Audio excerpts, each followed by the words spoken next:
కాబట్టి నా దేవుడు కానీ నిన్ను దర్శిస్తే నువ్వు కోల్పోయిన దాన్ని, నువ్వు పోగొట్టుకున్న దాన్ని దేవుడు మరలా ఏం చేస్తారట, నీకు అది రప్పిస్తాడు, నీకు ఇస్తాడు.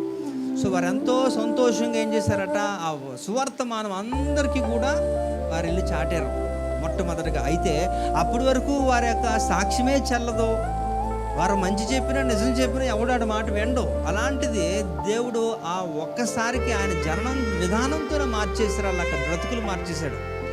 ఎప్పుడు దేవుడు వారిని దర్శిస్తే అలా అయిపోతుంది. మేబీ నీ జీవితంలో కూడా నువ్వు చాలా కోల్పోయి ఉంటావు, బయటికి చెప్పలేకపోయినా చాలా. You might have lost it in all this years. Maybe ఈ యొక్క కిందటి సంవత్సరం గురించి నేను మాట్లాడలేదు, ఈ సంవత్సరం గురించి మాట్లాడలేదు, all these years, last years. కానీ నేను చెప్తున్నాను, ఒకసారి నా దేవునికి ఒక అవకాశం ఇవ్వు. నా దేవునికి ఒక అవకాశం ఇస్తే నీ జీవితంలో నువ్వు కోల్పోయినది తిరిగి నువ్వు సంపాదించుకోగలవు. హల్లెలూయా. కాబట్టి దేవుడు దర్శిస్తే చాలా వ్యత్యాసం ఉంటుందండి. మనుషులు వచ్చి వెళ్తూ ఉంటారు, వాళ్ళ వల్ల పెద్దగా ఒరిగేదేమి ఉండదు, తాత్కాలికంగా ఏదైనా నీకు ప్రయోజనాలే. కానీ నా దేవుడు ఒక్కసారి దర్శిస్తే చాలు, నీ పరిస్థితి మారిపోద్ది. హల్లెలూయా.